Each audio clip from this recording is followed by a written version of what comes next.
Welcome back to KX News at 6, and we're looking live here across the state where once again those wonderful clear skies are prevailing.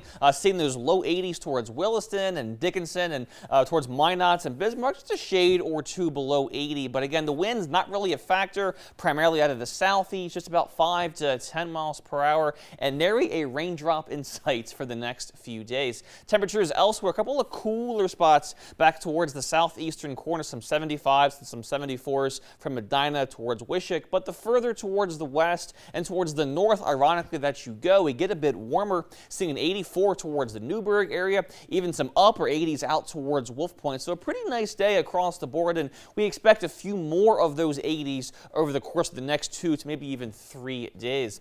Here's the overall pattern shakedown. So you'll notice towards the west a lot of green on the map from Boise towards California and towards Wyoming, towards Denver, and it's all thanks to this area of low pressure. Now, the reason that we're not going to see any of that moisture in our neck of the woods is because of this really strong, broad area of high pressure that's building over the Midwest back towards our east. And as long as this high is somewhere in this general vicinity, it's going to pretty much block any of these systems from getting into our area, keeping us dry here for the time being. As far as tomorrow morning is concerned, now earlier this week we saw a few 33s and 32s in some areas with how chilly our mornings have been. The good news is we expect nothing like that whatsoever here for the rest of the week. Overnight low is going to be in the kind of low to mid 50s for the most part as you push closer into September.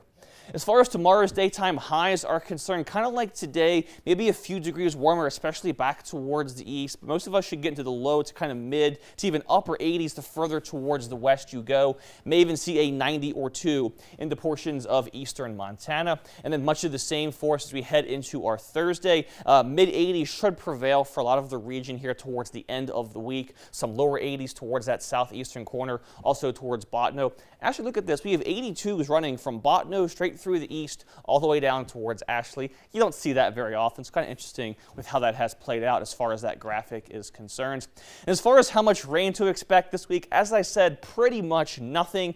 Maybe a 20% chance of a spotty, very light shower back towards the eastern tier, maybe towards the far southwest. But again, I really wouldn't count on anything as we push into our next week. As far as Williston's next 5 are concerned, mid-80s tomorrow, much of the same for us on Thursday. Bit of a dip for the end of the week, and again, just a 20% chance of a stray shower here or there. Back to the 80s we go in time for the end of the weekend. And Dickinson's next 5 tomorrow, 83. Basically a carbon copy for us for Thursday, and a little bit cooler Friday into that weekend. Here's Minot's next 7 days. Tomorrow is the warmest day of your next 7. Upper 80s for your forecast high. And again, 80s persisting to about the weekend or so, and then maybe a bit cooler as we move through that next week. We'll see how that pans out. And then Bismarck's next 7, 85 tomorrow, much of the same for Thursday, a little bit cooler for the weekend, but overall 78 to 85 for the next 7 days. Kiara?